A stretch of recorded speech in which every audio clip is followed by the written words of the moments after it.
بسم الله الرحمن الرحيم والصلاة والسلام على أشرف المرسلين سيدنا محمد وعلى آله وصحبه أجمعين. اللهم اجمعنا عليك ولا تكلنا إلا إليك. أرنا اللهم الحق حقا وارزقنا اتباعه وأرنا الباطل باطلا وارزقنا اجتنابه واجعلنا من عبادك الصالحين وجندك الغالبين وأوليائك المقربين برحمتك يا أرحم الراحمين. علمنا اللهم ما ينفعنا وانفعنا بما علمتنا وزدنا علما برحمتك وجودك يا أكرم مسؤول ويا خير مأمول. Chers frères et sœurs, aujourd'hui nous allons commencer une nouvelle série dans les séries qu'on a l'habitude d'étudier et qui concernent plusieurs sujets. L'année dernière, ça fait maintenant 2 ans, on a abordé une série qui concernait la morale et l'éthique islamique. Auparavant, on avait suivi une série concernant l'exégèse de certains sourates du Coran et là, on revient, Inch'Allah, à l'exégèse du Coran puisque commenter le Coran, étudier le Coran représente la meilleure chose que peut faire un musulman au niveau de l'acquisition du savoir. Être en lien avec la parole du prophète sallallahu alayhi wa sallam, c'est être en lien avec la source inépuisable du vrai savoir qui nous sert sur tous les plans, que ce soit spirituel, juridique, au niveau de la connaissance, au niveau de comportement avec les autres et ainsi de suite. Et donc, Inch'Allah, ce qu'on se propose de faire pendant cette série-là, c'est d'étudier et de commenter et de faire l'exégèse de Qisar, ce qu'on appelle Qisar Suwar al-Mufassal. Qisar al-Mufassal. Ça veut dire les Suwar courtes de al-Mufassal. Et on va expliquer ce qu'est al-Mufassal. Il représente la dernière partie du Coran. Alors, en tant que préambule, on va commencer déjà par parler de ce classement des Suwar du Coran en plusieurs catégories. Dans un hadith rapporté par l'imam Ahmed sur Wathila ibn al-Asqa', le prophète sallallahu alayhi wa sallam a dit أعطيت مكان التوراة السبع وأعطيت مكان الزبور المئين وأعطيت مكان الإنجيل المثاني وفضلت بالمفصل. Il m'a été donné à la place de la Torah les 7. Les 7, donc ça fait référence à 7 souars. Il m'a été donné à la place de la Torah les 7. Il m'a été donné à la place des psaumes de Zabour, à la place des psaumes al-mi'in. Al-mi'in, ça veut dire les souars qui contiennent à peu près une centaine de versets. Il m'a été donné à la place de l'Injil, l'évangile de Isa alayhi salam, les répétés. Al-mathani, ça veut dire celles qui se répètent. Et j'ai été préféré par Al-Mufassal. J'ai été préféré et privilégié par Al-Mufassal. Alors, le Bayhaqi, rahimahullah, il commente ce hadith-là en disant ce qui est voulu par les 7 dans ce hadith, ce sont les 7 grands souars, les 7 grandes premières souars du Coran. Alors, les 7 premières, est-ce que ça veut dire les 7 premières souars, c'est-à-dire dans l'ordre à part le Fatiha 2, 3, la Sourate 2, la Sourate 3, la Sourate... ou bien les 7 plus grandes sourates au niveau du nombre de versets. Là, il y a une divergence entre les savants. Al-Mathani, ou bien Al-Mi'un, comporte donc toutes les sourates qui ont à peu près 100 versets, plus ou moins une centaine de versets. Al-Mathani, donc d'après le Bayhaqi, font référence à Sourate Al-Fatiha, la Sourate Al-Fatiha al-Kitab. Pourquoi Al-Mathani? Parce que le Mathani, ça veut dire qu'est-ce qui se répète. Puisqu'on la répète, on répète sa lecture dans les différentes rak'at de toutes les prières. Et selon un autre avis, lui-même il le disait, selon un autre avis, c'est toutes les sourates qui ne font partie ni des 7 grandes sourates, ni partie des mi'in. Ceux-là, ou bien celles-là, on les appelle Al-Mathani. Alors, il y a eu plusieurs divergences concernant l'explication de ce hadith. Mais d'abord, ça veut dire quoi? Il m'a été donné à la place de la Torah les 7. Certains disent que ça veut dire les messages qu'il y a dans la Torah, le prophète sallallahu alayhi wa sallam a eu des messages similaires dans les 7 grandes sourates. Et les messages qu'il y a eu qui ont été les messages les plus importants qu'il y avait dans les psaumes ont été donnés au prophète sallallahu alayhi wa sallam dans le mi'in.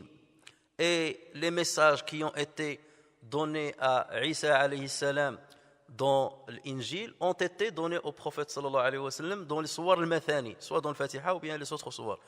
وَفُضِّلْتُ بِالْمُفَصَّل, j'ai été privilégié ou j'ai été préféré par al-Mufassal, ça veut dire dans les suwar de al-Mufassal qui font partie de al-Mufassal, là j'ai été privilégié. J'ai eu ce que nul autre prophète n'a eu.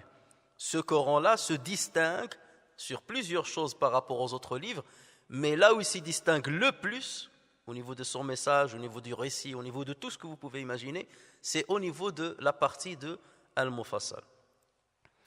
Alors, pour être concis et pour résumer un petit peu les divergences qu'il y a eu entre les savants concernant cette classification, il faut comprendre que les sab', ce sont les 7 premières sourates, à savoir, à part l'Al-Fatiha bien entendu, à savoir Al-Baqarah, Al-Imran, Surat Al-Nisa, Surat Al-Ma'ida, Surat Al-An'am, Surat Al-A'raf et Surat Al-Anfal et Tawbah. Parce que les savants, parfois, ils les réunissent toutes les deux, puisqu'il n'y a pas le basmala entre les deux, donc ils les réunissent toutes les deux. Certains les considèrent comme la 7e grande sourate. Il fait partie des 7. Pour d'autres, ils ne considèrent pas ces 2 sourates, puisque en les prenant une par une, le nombre de leurs versets, il y a une qui ne dépasse pas la centaine, et l'autre il dépasse à peine la centaine. Donc ils rajoutent Surat Yunus au sourate que j'ai cité. Ils considèrent que Surat Yunus fait partie des 7 grandes sourates. Donc c'est là où il réside la divergence concernant les 7, as-sab'. Donc là, il n'y a pas unanimité des savants sur quels sont ces sab'. Ils sont unanimes sur certaines de ces sourates-là, mais ils ne sont pas unanimes sur notamment les dernières. Et certains qui considèrent que Tawbah sont l'Anfal, ne considèrent pas l'Anfal faisant partie de sab'. Et certains les réunissent tous les deux, et certains, donc, ils considèrent que c'est Yunus qui serait à la place de la Tawbah et l'Anfal. Concernant le Mi'in, donc c'est comme j'ai dit, les sourates qui contiennent à peu près une centaine de versets. Donc là, sur ce point-là, il n'y a pas grande divergence entre les savants. Mais concernant le Mathani, donc comme on vient de le voir, certains considèrent que le Mathani, fait référence au verset de Surat al-Fatiha. C'est pour ça qu'il est venu au pluriel. Al-Mathani, c'est au pluriel. Et si ça s'agit d'une seule sourate, là on ne parle pas de pluriel, on parle du singulier. Mais ça fait référence, le Mathani fait référence au verset, aux 7 versets de Surat al-Fatiha qu'on répète dans toutes les prières et dans toutes les rak'at. Voilà pourquoi on l'appellerait le Mathani. Mais pour d'autres, donc comme j'ai dit, ils disent à part Sab' et à part le Mi'in et à part le Mufassal, tout ce qui reste fait partie de Al-Mathani. Ça veut dire que ce sont les sourates qui ont un nombre de versets qui est au-deçà d'une centaine de versets. Et ensuite, il y a Al-Mufassal. Donc là aussi, il y a une divergence entre les savants, entre ceux qui disent que le Mufassal commence à partir de Surat Al-Hujurat, Surat 49, donc de Al-Hujurat jusqu'à Qul a'udhu bi rabbin nas. D'autres disent que ça commence à partir de Qaf jusqu'à Qul a'udhu bi rabbin nas. Et d'aucuns disent que ça commence à partir de Surat Al-Fath. Ils sont rares. Donc là, il y a 3 divergences concernant Surat Al-Mufassal. Mais la majorité dit que c'est à partir de Surat Al-Hujurat, et il y a un faisceau de preuves qui va dans ce sens-là, même lorsqu'on lit Surat Al-Hujurat et on voit sa position par rapport à ce qui la précède et ce qui lui fait suite, on peut affirmer que c'est le début de Al-Mufassal, et cela on l'a déjà bien étudié lorsqu'on a fait le commentaire de Surat Al-Hujurat il y a quelques années, je pense, quelques mois. Alors pour ce qui est Al-Mufassal, pourquoi on l'a appelé Al-Mufassal? Donc on a compris pourquoi on a appelé les autres Sab', pourquoi on les appelait le Mi'in, pourquoi on les appelait le Mathani, mais pourquoi on a appelé le Mufassal? Les kathrati fawasilih. Ça veut dire parce qu'il y a plusieurs intercalaires quelque part, ce qui intercale entre les sourates. Puisque ce sont des sourates qui sont relativement courtes, il y a énormément de fois où on répète le basmala. À chaque fois, le basmala vient pour couper avec une sourate et débuter une autre sourate. Et le fait que le basmala se répète d'une manière beaucoup plus forcée, et beaucoup plus répétitive, donc il apparaît d'une manière beaucoup plus répétitive qu'auparavant. Donc voilà pourquoi on l'appelle Al-Mufassal. Les kathrati fawasilih. Donc parce qu'il y a beaucoup de découpage entre ces sourates puisqu'ils sont courtes. Le Mufassal aussi portent un autre nom. On les appelle aussi, ces sourates-là, on les appelle Al-Muhkam. On les appelle Al-Muhkam. Al-Bukhari, rahimahullah, rapporte sur Saïd ibn Jubayr. Alors Saïd ibn Jubayr, c'est un grand savant qui fait partie de Tabi'in, qui est né en l'an 46 de l'Hégire et qui a été tué en l'an 95 de l'Hégire par Al-Hajjaj ibn Yusuf Thaqafi. Il y a une belle histoire qui est rapportée sur sa manière, enfin sur sa mort, et comme Al-Hajjaj, il y a un débat qui s'est engagé entre lui et Al-Hajjaj ibn Yusuf Thaqafi, suite auquel Al-Hajjaj l'a tué parce qu'il a participé à une révolte de Mohammed ibn al-Ash'ath. Et donc le Hajjaj a tué énormément de savants, parmi lesquels il y avait Saïd ibn Jubayr, qui est un très grand savant et une grande référence chez les musulmans. Donc le Bukhari rapporte sur Saïd ibn Jubayr qu'il a dit « Inna alladhi tad'unahu al-mufassal huwa al-muhkam » La partie que vous appelez al-mufassal, c'est en fait al-muhkam. Alors pourquoi on l'appelle muhkam? Il n'y a pas que Saïd ibn Jubayr qui l'appelle muhkam, d'autres savants aussi l'appellent muhkam, cette partie-là. Pourquoi ils l'appellent muhkam? Parce qu'ils disent qu'il n'y a que rarement des versets dans cette partie-là du Coran qui ont été abrogés. Alors que dans le reste du Coran, il y a pas mal de versets qui ont été abrogés par la suite. Alors que dans cette partie-là, depuis Surat al-Hujurat jusqu'à la fin, on ne trouve que rarement, sinon jamais, un verset qui a été par la suite abrogé. Donc voilà pourquoi on l'appelle muhkam. Ce n'est pas dans le sens de muhkam al-mutashabih, c'est dans le sens du muhkam et le mansoukh. Donc ça n'a pas été abrogé.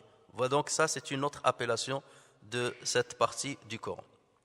Alors quels sont, pourquoi d'ailleurs je parle de le mufassal, j'insiste sur le mufassal, parce que c'est la partie que nous allons Inch'Allah choisir pour commenter ces sourates. Et on va commencer par Qisar al-Mufassal, par les petites sourates de al-Mufassal. Là aussi il y a une classification que les savants ont fait. Donc ils ont divisé al-Mufassal en 3 parties. Tiwal al-Mufassal, les sourates qui sont longues de al-Mufassal. Mutawassit al-Mufassal, donc les sourates qui sont moyennes de al-Mufassal. Et Qisar al-Mufassal, ce sont les petites sourates de al-Mufassal. Et là aussi il y a une divergence entre les savants, ça se termine quand, ça apparaît quand. Mais en général, la majorité disent que par exemple Qisar al-Mufassal qui nous intéresse dans cette partie-là commence à partir de sourate al-Bayyina. لم يكن الذين كفروا من أهل الكتاب والمشركين منفكين حتى تأتيهم البينة. C'est cela la partie qui concerne Qisar al-Mufassal, avec quelques divergences entre les savants. Quels sont maintenant, mais il n'y a pas un hadith qui donne cette classification, en tout cas ce sont seulement les savants qui ont parlé de cela. Quelles sont les caractéristiques de al-Mufassal? Alors, première caractéristique, que ce sont généralement des sourates qui sont courtes. Ce sont des sourates qui sont courtes. Et même leurs versets, ils sont courts. C'est rare de trouver un verset qui est très long. C'est très, très rare. Comme par exemple, وَمَا جَعَلْنَا أَصْحَابَ النَّارِ إِلَّا مَلَائِكَةً وَمَا جَعَلْنَا عِدَّتَهُمْ إِلَّا فِتْنَةً لِلَّذِينَ كَفَرُوا. Ça, c'est un long verset. إِنَّ رَبَّكَ يَعْلَمُ أَنَّكَ تَقُومُ أَدْنَى مِنْ ثُلُثَيِ اللَّيْلِ وَنِصْفَهُ وَثُلُثَهُ وَطَائِفَةٌ مِنَ الَّذِينَ. Ça, c'est un long verset.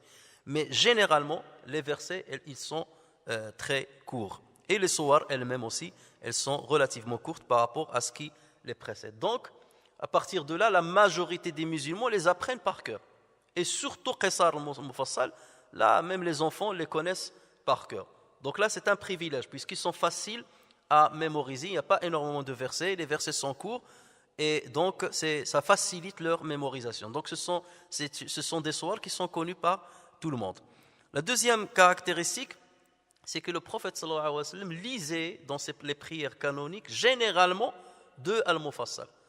La majorité de la prière du prophète sallallahu alayhi wa sallam, et là je parle des prières canoniques, les prières obligatoires, je ne parle pas des prières surrogatoires, le prophète sallallahu alayhi wa sallam lisait de al-Mufassal, de al-Hujurat jusqu'en bas.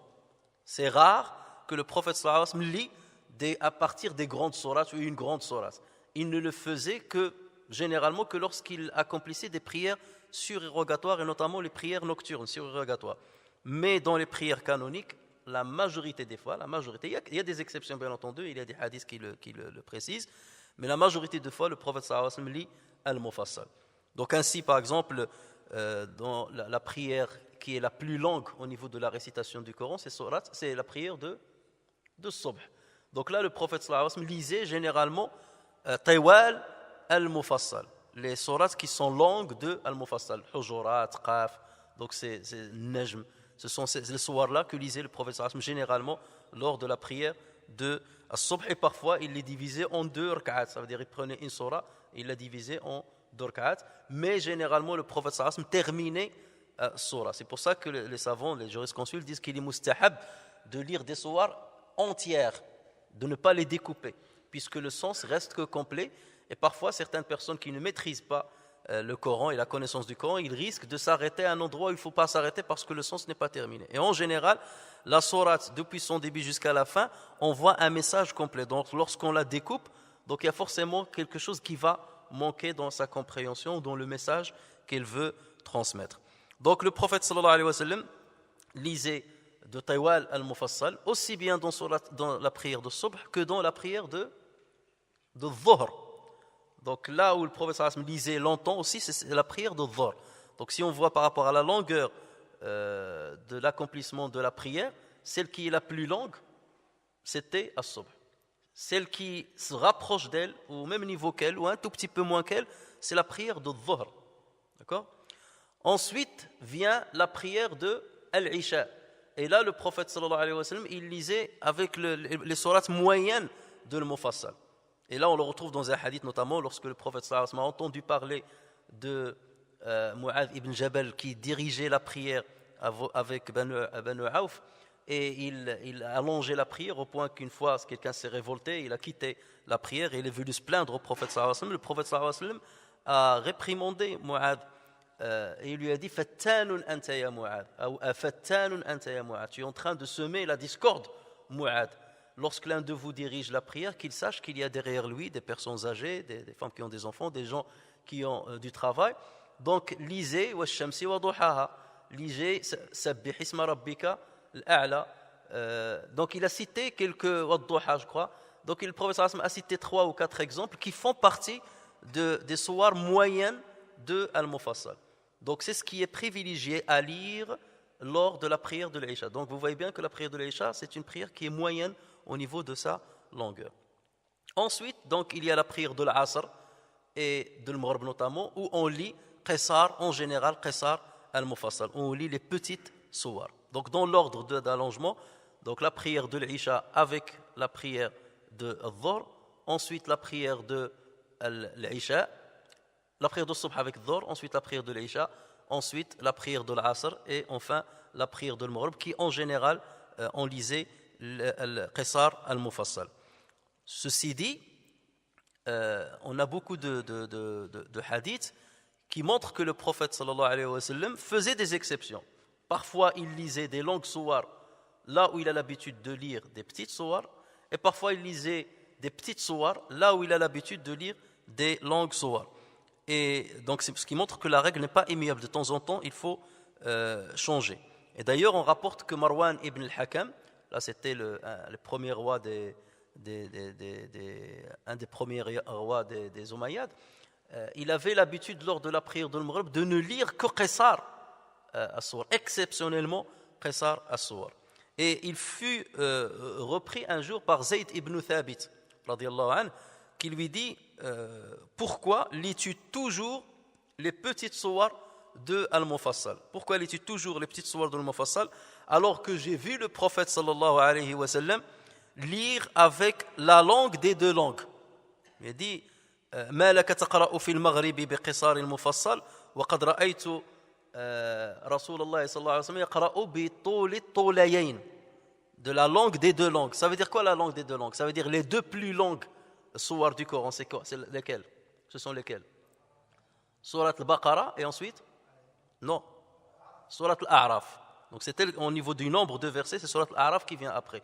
Donc lorsqu'il lui a dit j'ai entendu le prophète sallallahu alayhi wa sallam, j'ai vu le prophète sallallahu alayhi wa sallam lire avec la langue des deux langues, il faisait, et l'autre lui a dit c'est quoi la langue des deux langues? Il lui a dit al-A'raf, Surat al-A'raf. Le prophète sallallahu alayhi wa sallam donc a lu avec Surat al-A'raf pendant la prière de l'Maghrib. Toute Surat al-A'raf en 2 rak'at pendant la prière de l'Maghrib. Ce qui montre que là c'est une exception, c'était donc forcément là une prière qui était très très longue.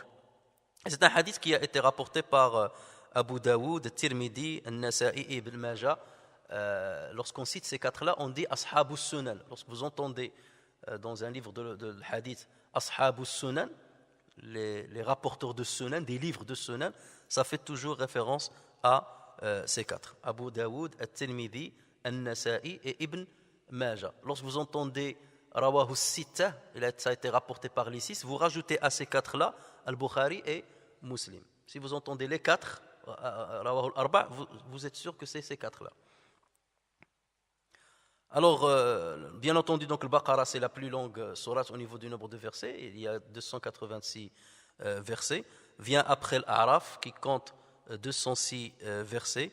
Vient ensuite sourate Al-Imran, qui compte 200 versets. Ensuite, sourate Nisa, avec 176 versets. Ensuite, l'An'am, avec 165 versets. Et enfin, ensuite, Tawba, avec 129 versets. Donc, voilà la deuxième chose. C'est que le prophète sallallahu alayhi wa sallam lisait énormément ces sourates-là, donc forcément les compagnons les entendent beaucoup, et comme nous on suit la sunna du prophète sallallahu alayhi wa sallam, donc ce sont forcément des sourates qu'on entend souvent. Et puisqu'on les entend souvent, il faut connaître ce qu'elles envoient comme message. Troisième point, troisième caractéristique de ces sourates, c'est que ce sont des sourates qui mettent beaucoup l'accent sur l'aqida, sur la foi musulmane. Ils mettent l'accent sur la mécréance, les dégâts de la mécréance. Ils mettent l'accent sur l'au-delà.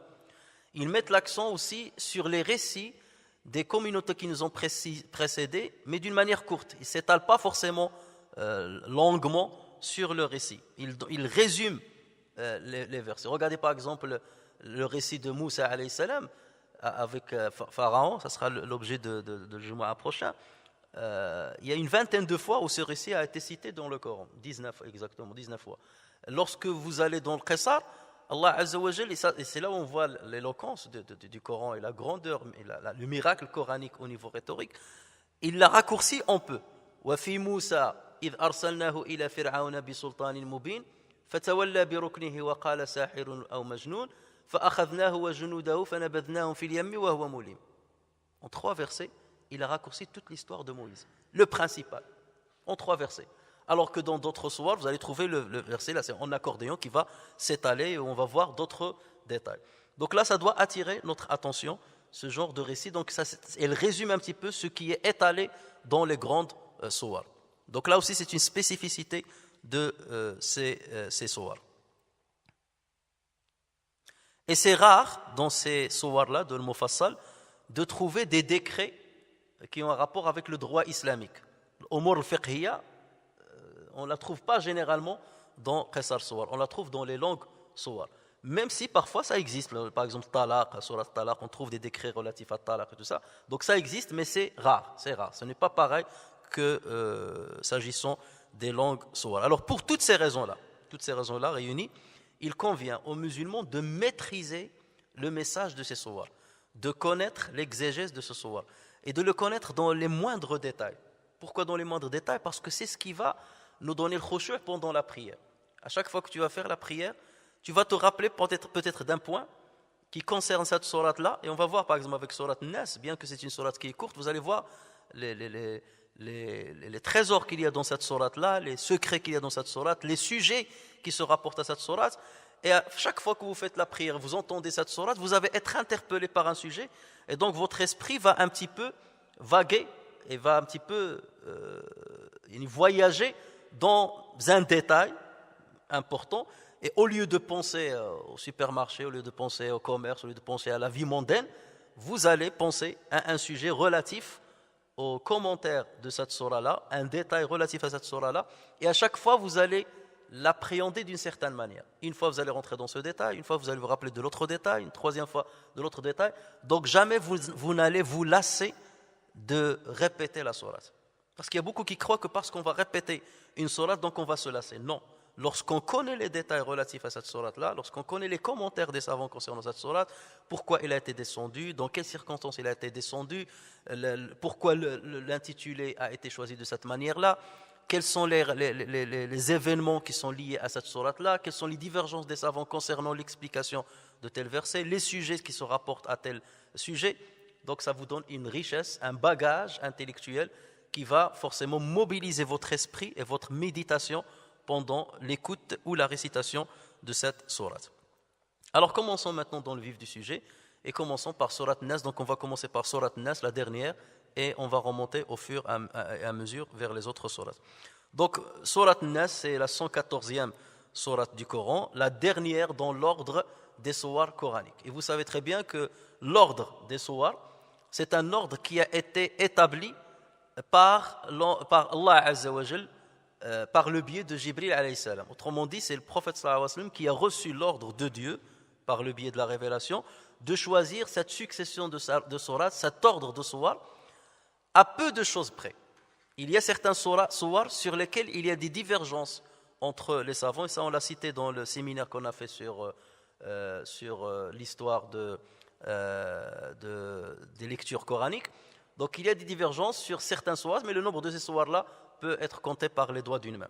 Mais globalement, la majorité écrasante des sourates, leur ordre a été établi par Allah Azza wa Jal. Donc ce n'est pas un ijtihad des compagnons ou des savants pour mettre cette sourate avant celle-ci ou celle-là après cela. Et ça c'est important. Pourquoi ? Parce que ça donne une harmonie à sourate.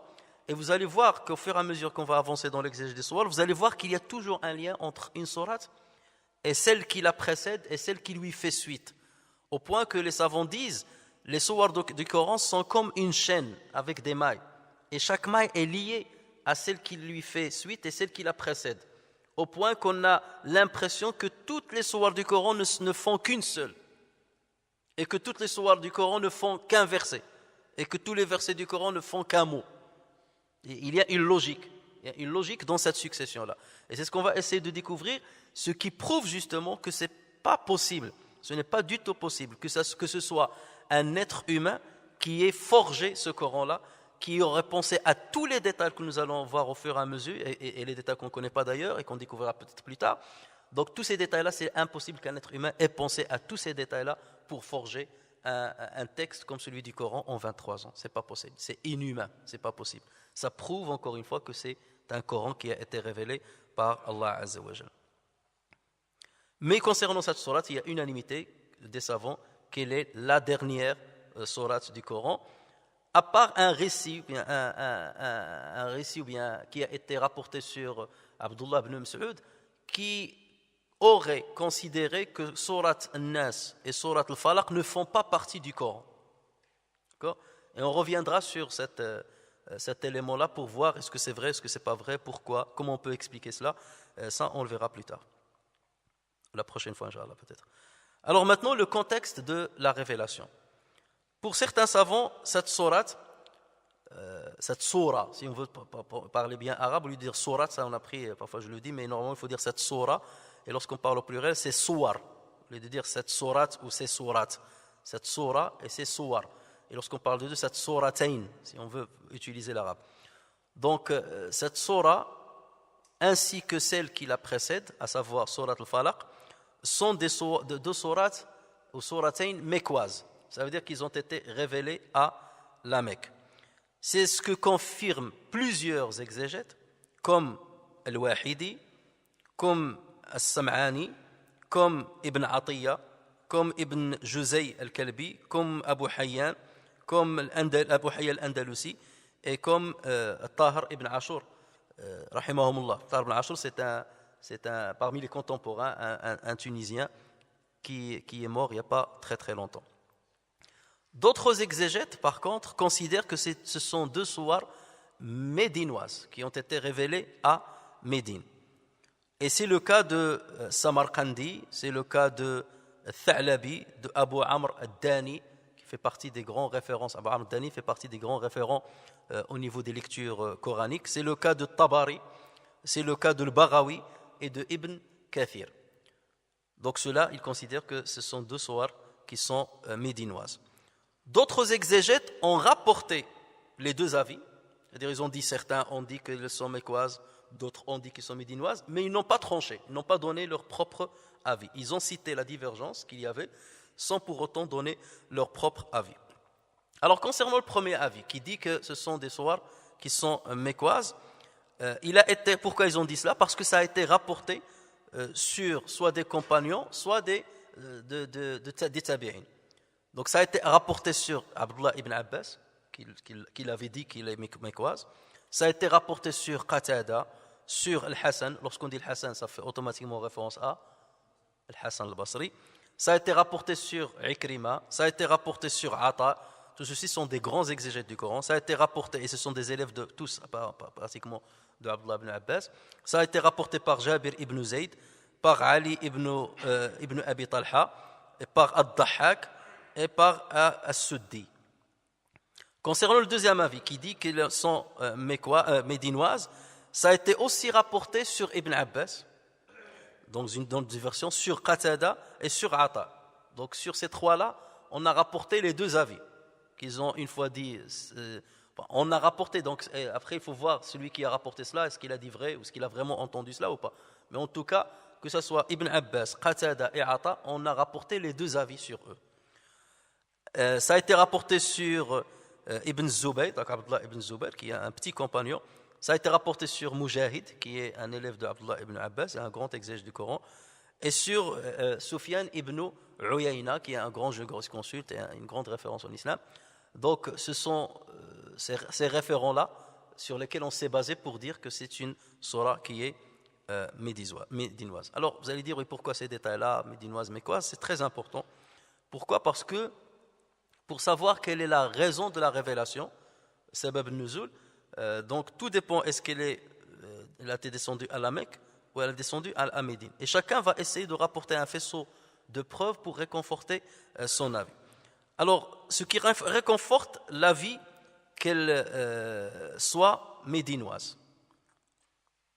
Première preuve, c'est que c'est un hadith qui est rapporté par Muslim sur Uqba ibn Amir radiyallahu anhu, qui dit, alors Uqba ibn Amir, c'est un compagnon qui s'est converti après l'immigration, après l'hijra. Donc forcément ce qu'il va raconter, il l'a entendu après l'hijra.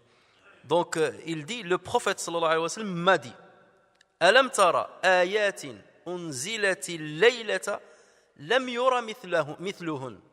Alam tara ayatin unzilati laylata lam yura mithluhun. Qul a'udhu bi rabbil falaq wa qul a'udhu bi rabbin nas. N'as-tu pas vu des versets qui ont été descendus, qui ont été révélés cette soirée, Layla, cette soirée, dont on n'a jamais vu pareil. Qul a'udhu bi rabbil falaq et Qul a'udhu bi rabbin nas. Donc qui parle ici, c'est le prophète sallallahu alayhi wa sallam. Qui rapporte cette parole-là, c'est Uqba ibn Amir al-Juhani.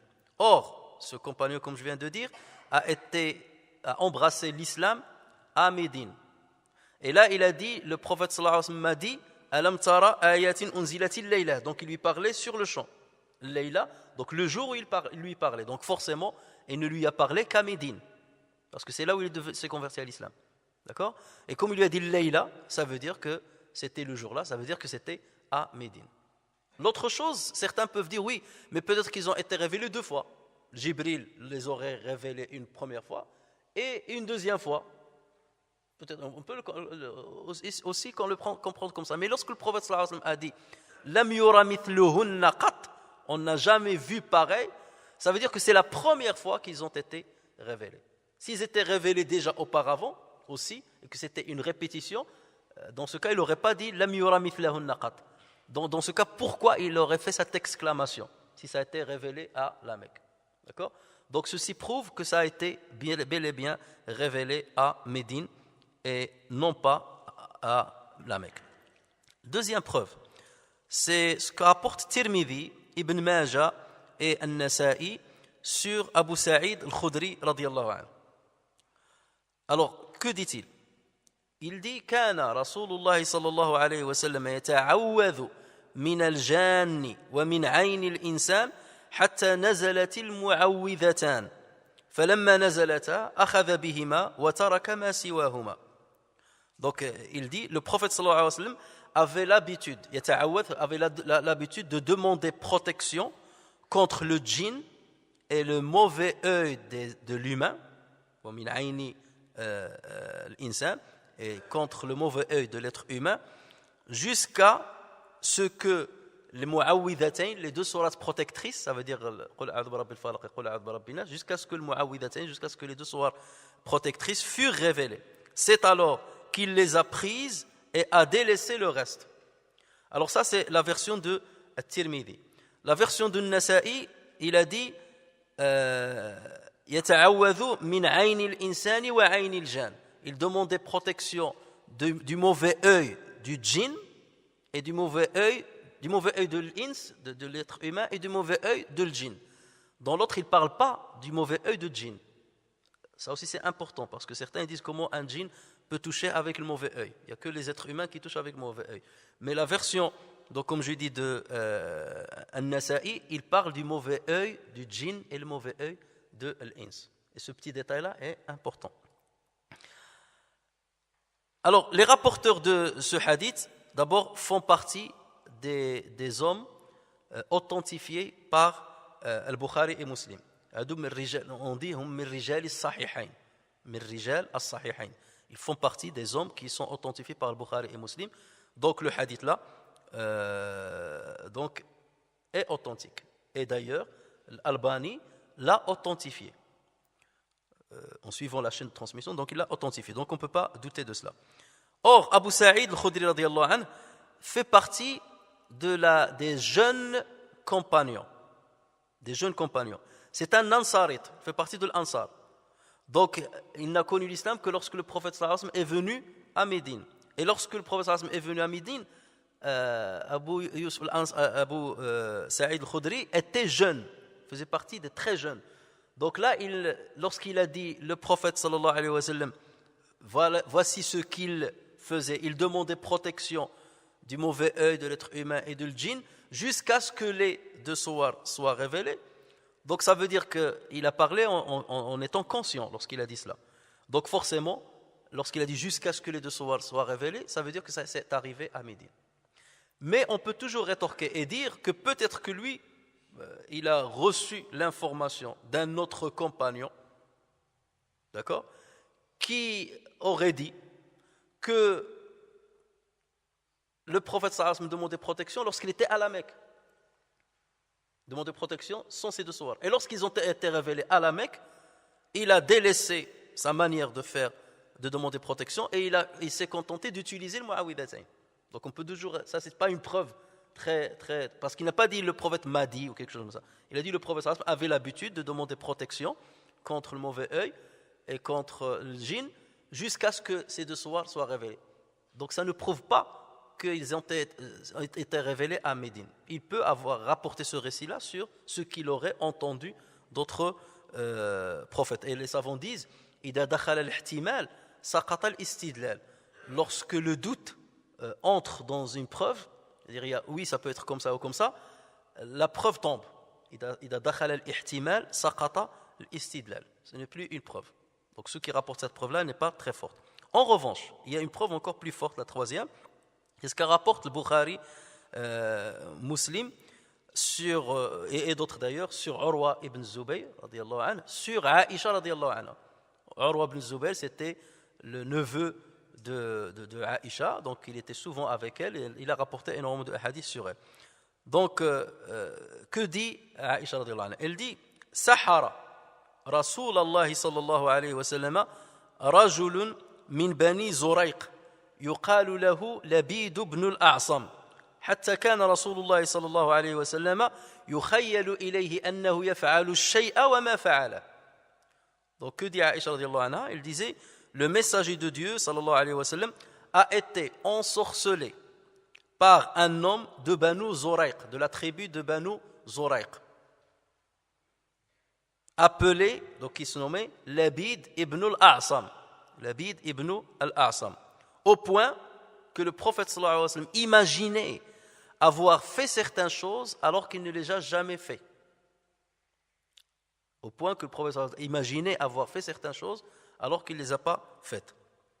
Alors, ce fait-là, cette histoire-là, a été rapporté aussi par Ahmed, par Tahawi et Tabarani sur Zayd ibn Arqam. Donc, ce n'est pas que sur Aïcha radiyallahu anha, ça a été rapporté sur un autre compagnon qui dit Sahara an-Nabiy sallallahu alayhi wa sallam rajulun min al-Yahud. Le prophète sallallahu alayhi wa sallam a été ensorcelé par un homme qui faisait partie des Juifs. D'accord? Ce hadith-là, que je viens de citer, donc le premier, il a été apporté par le Bukhari Muslim, donc on ne discute pas de sa validité. Le deuxième, bien qu'il soit rapporté par donc Ahmed Tabarani et Tahawi, il a été authentifié par le Hafid al-Iraqi.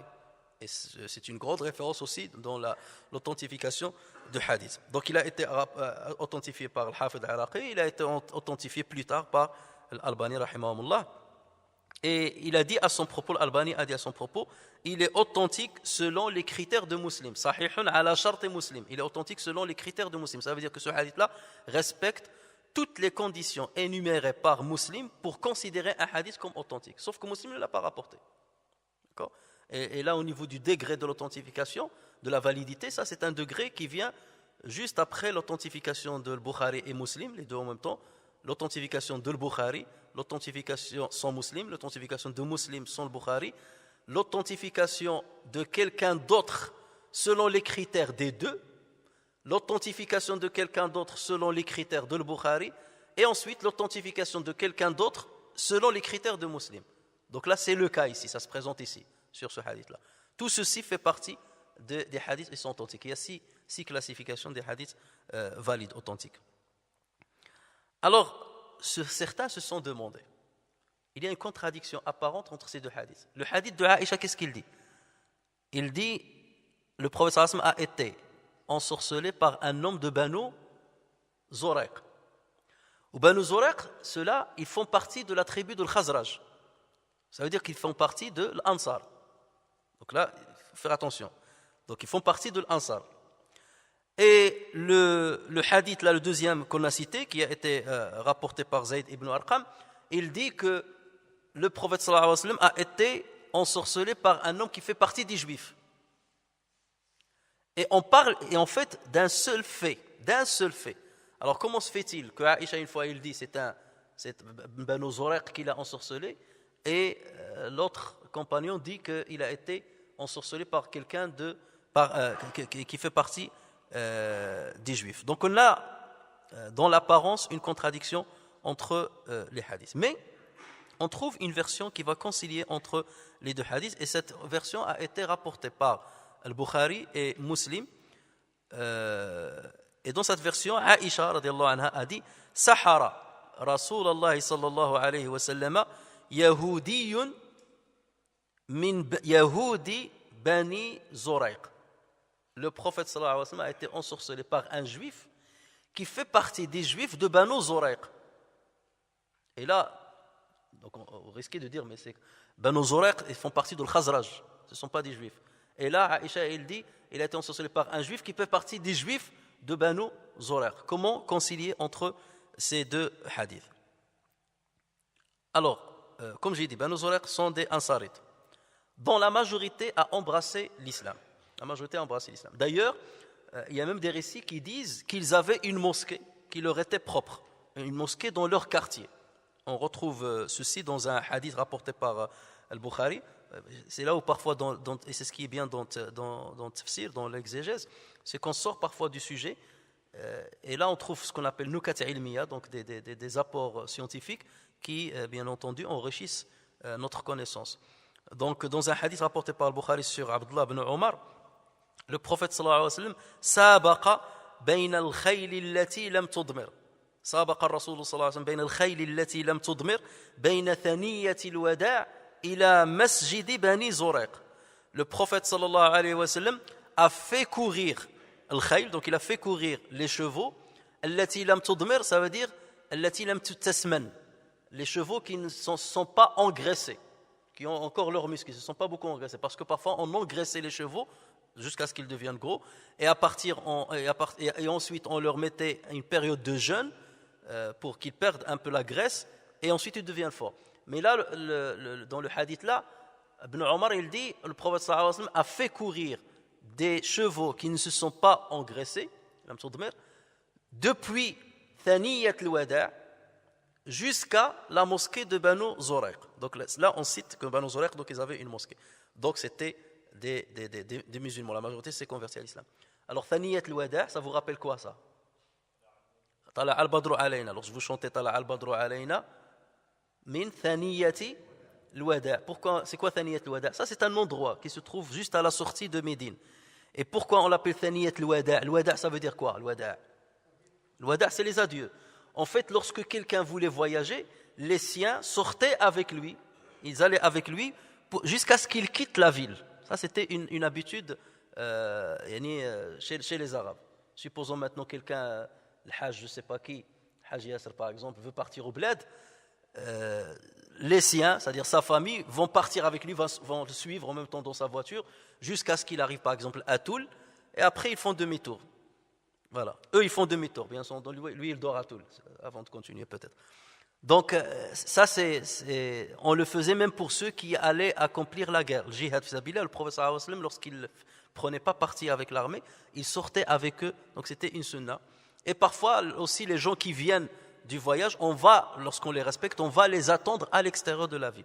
On le faisait même avec les pèlerins, on les attendait avant qu'ils n'entrent en ville, on les accueillait à l'extérieur de la ville et on les embrassait entre les yeux. Et on disait, ils sont venus sans aucun péché. Donc on les embrasse avant qu'ils n'entrent dans la ville et que les péchés risquent de leur coller à la peau. Donc là et donc Thaniyat al-Wada', c'est donc cet endroit-là dans lequel ou à partir duquel on disait adieu à ceux qui voyagent. Donc on l'a appelé Thaniyat al-Wada'. Voilà donc pourquoi.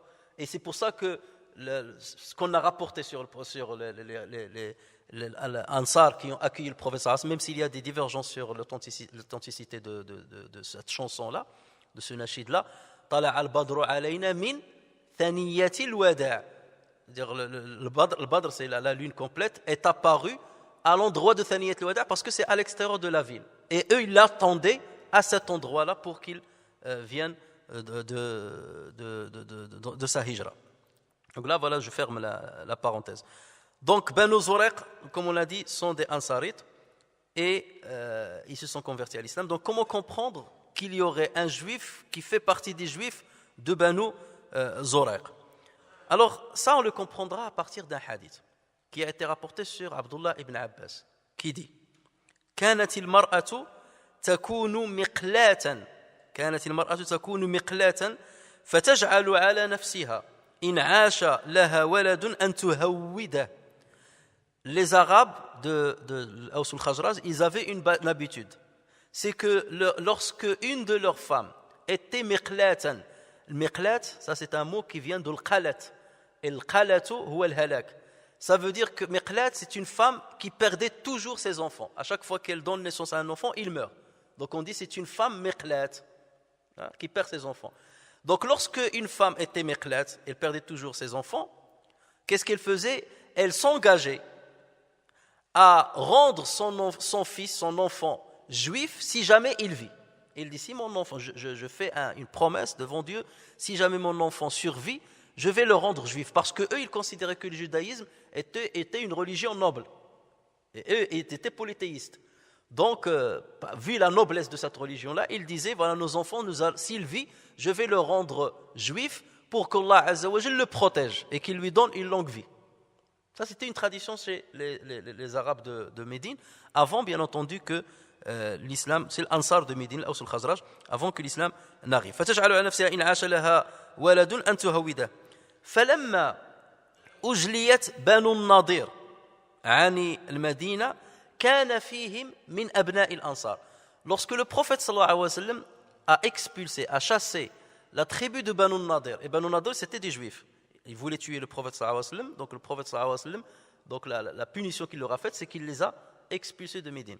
Donc lorsque le prophète sallallahu alayhi wa sallam a voulu expulser Banu Nadir de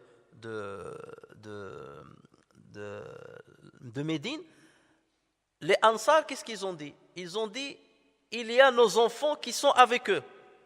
C'est-à-dire certains enfants qui ont vécu et qu'on a rendus juifs, qui sont avec eux. Donc on va les forcer à devenir musulmans pour qu'ils ne soient pas expulsés comme les Banu Nadir.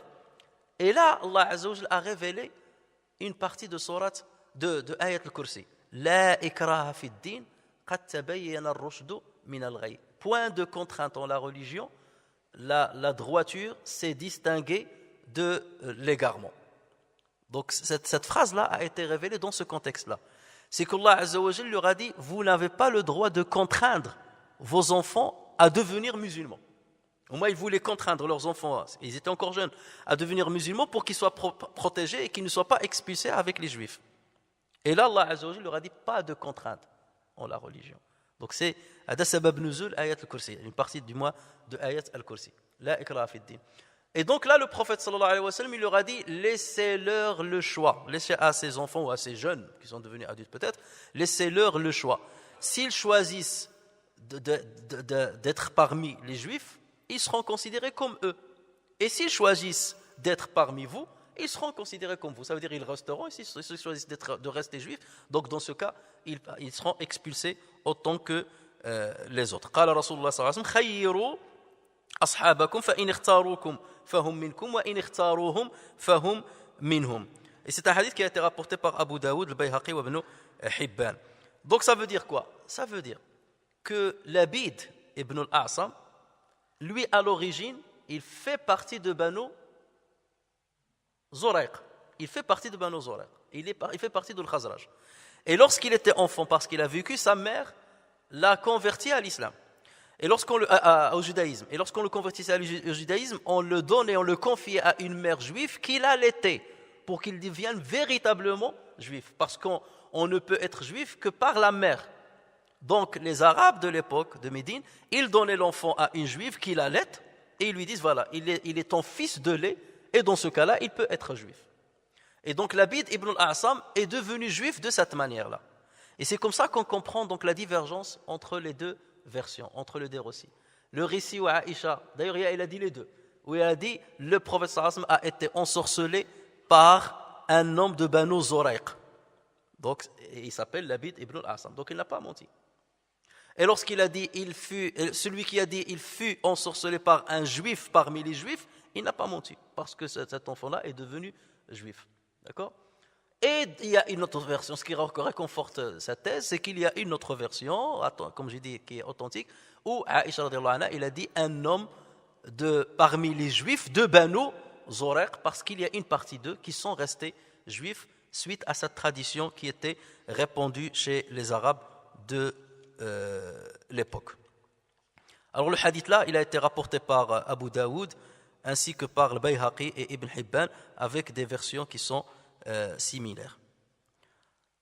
Alors donc là, on comprend que donc le prophète sallallahu alayhi wa sallam donc a été, d'après ces récits-là, a été bel et bien ensorcelé par cet homme-là. Alors maintenant revenons, c'est une question qui se pose. L'ensorcellement du prophète sallallahu alayhi wa sallam. Est-ce que c'est quelque chose qui a eu lieu ou pas? Pourquoi?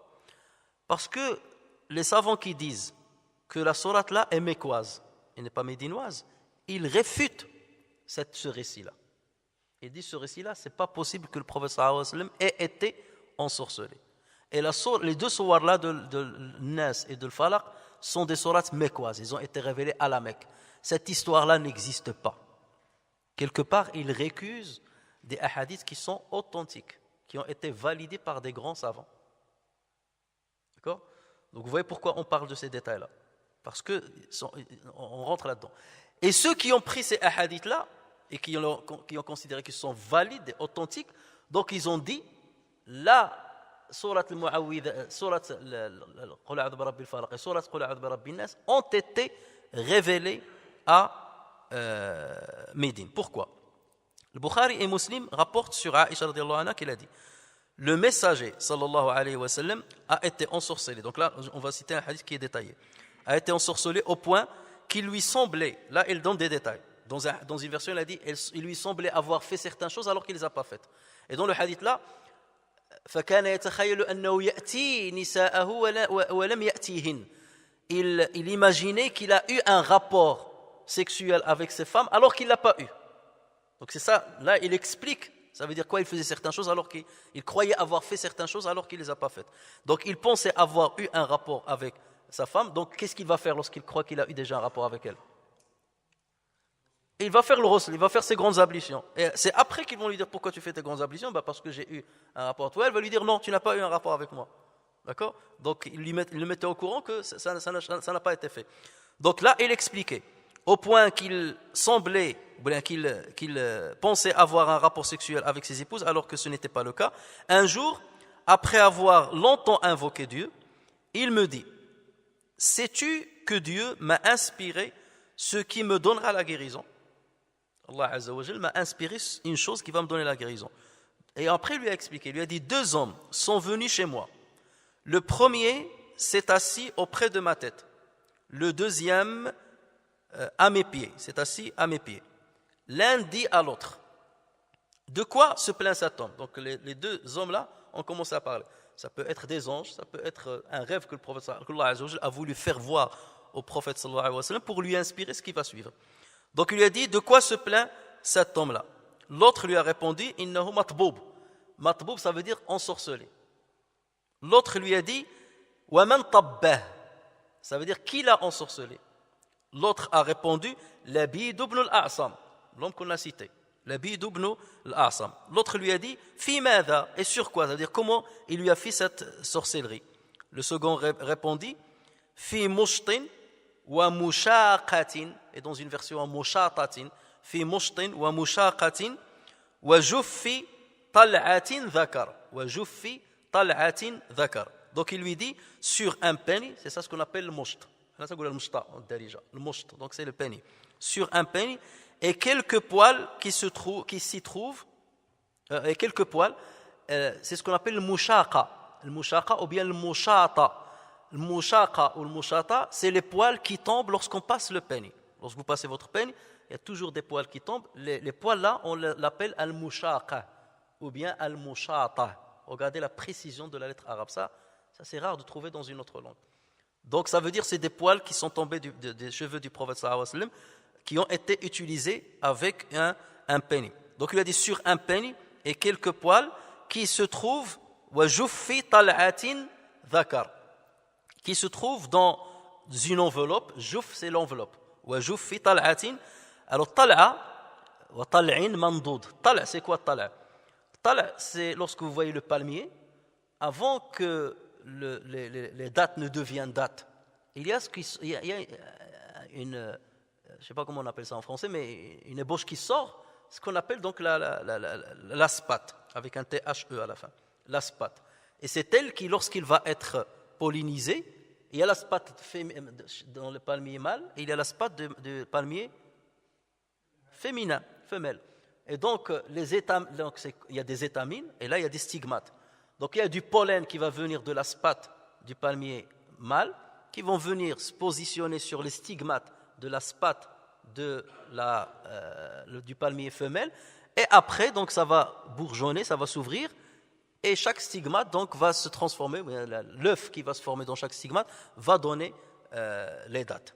Donc, et après, donc, cette spate-là va s'agrandir, et c'est ce que vous voyez, donc, les dattes dans leurs branches, d'accord? Dans les grappes, voilà. Donc, au départ, c'est ce qu'on appelle là, donc, tala. Donc, là, ça veut dire quoi? Donc, il lui a dit, cet homme-là, que le prophète a vu dans le rêve, il lui a dit, donc, ils ont utilisé un pénis, les cheveux, quelques cheveux qui sont tombés de la tête du prophète sallallahu alayhi wa sallam, et ça a été mis dans l'enveloppe de la spate d'un palmier mâle. Donc, regardez la précision. Et l'autre lui a posé la question, fa'aynahu, donc, où se trouve ce sihr-là, ces objets-là qui ont été utilisés? Le second répondit: fi bi'ri Dharwan, ça se trouve dans le puits de Dharwan. C'est un puits qui se trouve à Médine qu'on appelle le puits de Dharwan. Alors Aïcha poursuivit, donc là il y a différentes versions, mais Aïcha poursuivit: Ali ibn Abi Talib, Zubayr ibn al-Awwam et Ammar ibn Yasir ont été chargés d'aller chercher ces objets-là. Donc ils sont rentrés dans le puits et ils ont trouvé donc une pierre qu'ils ont soulevée et en dessous de laquelle ils ont trouvé tous ces objets-là. Et ils ont sorti ces objets-là. Alors après, les versions vont dire ils les ont brûlés. Et dans la version que je vous cite, qui est celle de Bukhari, donc ils avaient trouvé une corde. Donc dans ces objets-là, ils avaient trouvé une corde qui contenait 12 nœuds. Il y a une version qui parle de 11 nœuds. Et pourquoi cette précision-là? Parce que les 11 nœuds, ce sont les 11 versets de Surat al-Falaq plus Surat al-Nas. Dans Surat al-Falaq, il y a combien de versets? Surat al-Falaq 6 ou 5? 5. Dans Surat al-Nas, il y a 6. Donc ça fait 11. Donc il y avait 11 nœuds. Et dans une version, il y avait 12 nœuds. Donc lorsqu'ils ont... Et Dieu, donc dit Aïcha, Dieu, à ce moment, fit descendre les 2 sourates protectrices. Fit descendre les 2 sourates protectrices. Chaque fois que le messager, donc le prophète sallallahu alayhi wa sallam a pris ces objets-là, il a pris cette corde-là où il y avait ces 11 nœuds. Chaque fois que le messager d'Allah récitait un verset, un nœud se détachait. Chaque verset détachait un nœud. Le dernier nœud, une fois détaché, il se sentit comme étant libéré des entraves. Donc dès que le dernier nœud s'est ouvert, le prophète sallallahu alayhi wa sallam s'est senti apaisé. C'est comme s'il était pris par quelque chose, et là il s'est senti apaisé.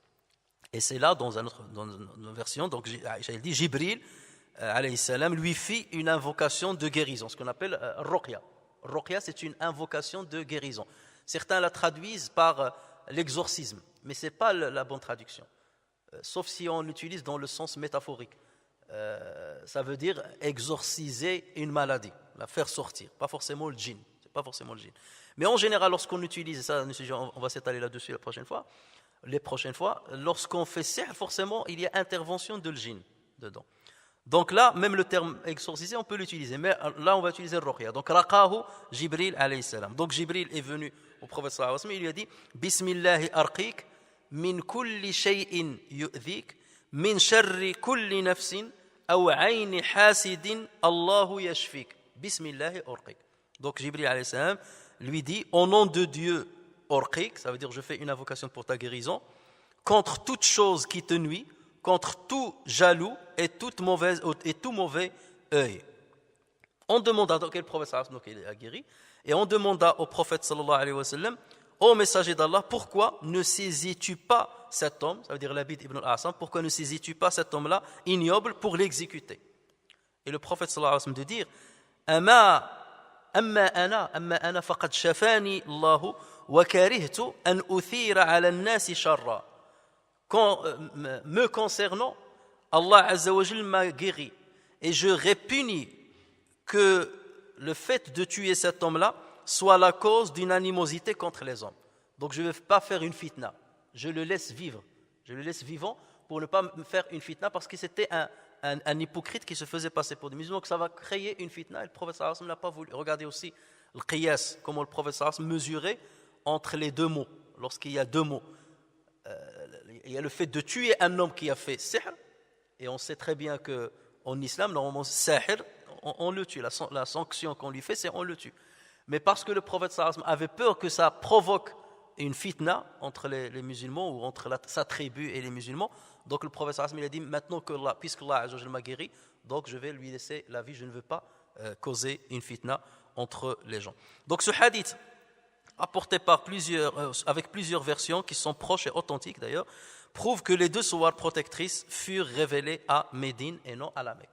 Puisqu'il a dit à chaque fois, les sourates ont été révélées et le prophète sallallahu alayhi wa sallam les récitait, à chaque fois qu'il récitait un verset, un nœud se défaisait de ce qui a été préparé.